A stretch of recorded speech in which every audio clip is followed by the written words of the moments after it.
Would you be willing to tell people what your experience was kind of hanging out with us on Mondays and if you feel like that was a useful thing in your life or useful for the community? It was a very useful thing. I mean, it helped that that the majority of the time I was going there, like there were a lot of events that were being set up, like the sleep in and Pride was also going on, and that's like when everything. That's like probably the peak of the activity, and it was always nice because we also like we if we weren't able to hang out with each other during the like any time else during the week, at least you could do it on Monday, kick it off like that.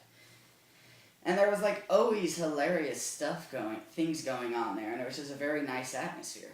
Like it was fun, and like I've said like way too many times here. That's possible. Did you participate with the magazine? I got something published, yeah. Even though they named it with like I didn't have a name for it, and they gave it a like dumb name. I'm still not good with.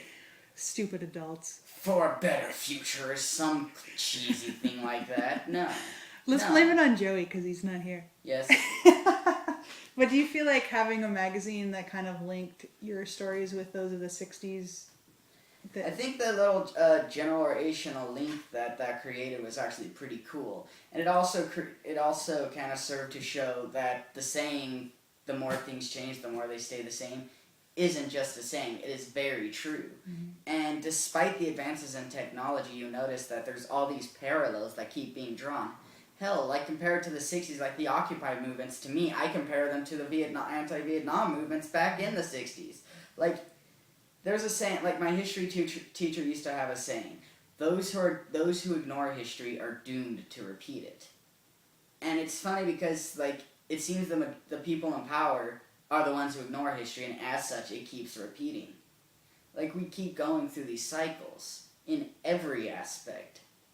I mean, honestly, with all the developments, though, towards, like, the LGBT community this year, I mean, it's been pretty cool, pretty awesome. But there's still all these things going on that draw a lot of parallels to 40 to 50 years ago. And all that stuff that was going on. Mm-hmm. Hell, even the early 60s, there's parallels with the civil rights. Yeah. Yeah, it's very true. It's for those. Well, how about the new ones? The new Vanguard youth? Well, the ones I know, because they're, like, my really good friends. Like who we are? Well, we're like-minded folks, all of us. Like, we know that there could be better services for homeless youth, better treatment. Even in like, San Francisco is a great place for us, but there's still a lot of things that could be better. Like, far too many things that could be better. It's like the tip of the iceberg. But, like, we all want to get better things. We all have similar interests, and, like, the interest is art. And also another interest is, we don't want people to have to experience the negative things that we've had to experience in shelters. Like, despite all the LGBT friend laws and stuff in the city, especially for shelters, like, there are still times when those go ignored. Like, one of the biggest problems with some of the shelters is if staff doesn't see it, it didn't happen. So there's a lot of, I'm on the youth advisory board for Larkin now. I'm the event outreach liaison.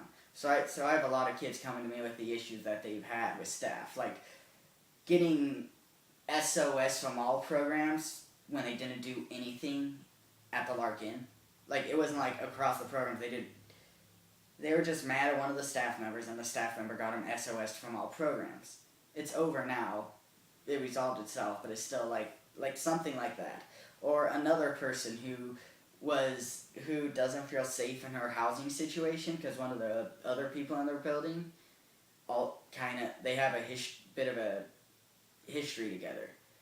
And so, like, stuff like that. Like, she doesn't feel safe because this person is there, but she can't really do anything about it. So, like, I'm hearing all these issues, and I feel that the Vanguard Youth would be another good place because they could advocate for better rules so that way these issues don't have to arise in the first place. And if they do, they can be taken care of swiftly and efficiently. At least that's how I see it. I don't even know if that answered the question, but whatever. Good enough for me. A question for you. Well, so when we worked together before, what was it like having a pastor work on a program with you? It was cool. Yeah. I mean, I don't really have the most religious views, but I've never had an issue with religion itself. I mean, as far as I'm concerned, everyone is entitled to their own beliefs and everything. So it's like, I'm not going to change that. You're okay with your beliefs? Then, hey, stick with them. I've got mine, you've got yours. Yeah. And if you want to debate about it, maybe we will. Just let's not break anything in the process. So I think a lot of people Especially not each other. A lot of people often say to me, like, oh, queer homeless youth won't ever want to work with you because you're a pastor. And there's such a problem that people have with you didn't Christianity. present yourself as a pastor, honestly. You presented yourself as a normal person. Which I hope to be someday. Let me rephrase that, as an average person. Because even I, like, whenever someone uses normal, I'm like, what is normal? Right. Normal is a word whose definition is defined by what society dictates it to be. Yeah. Same with natural. But you didn't have scary pastor vibe. Like I said, I mean, yeah, so what, you're a pastor. You're still also a person. Like, one's occupation or position should not govern their personality. Right. It's There's like, some jerky pastors and there's some jerky ones, but those are the ones I don't deal with. Yeah. Like, when I listen to music, like, if I have issues with a musician, I don't let that carry over to how I feel about their music. If the music is good, but they have a horrible personality, then screw them, but their music's good. I like that. It also applies to one of my vegetarian friends told me. Hate the sin, not the sinner. Yeah. Like, he's okay with me eating meat, he just doesn't like it himself. So it's like, I mean, that's how I see it. It's very applicable. It's like, if you can separate someone from who they are and what they do, then you'll probably have a lot better time getting along with them. It's true. Until you know those two things become linked. Then it's like, great. Yeah. Yeah.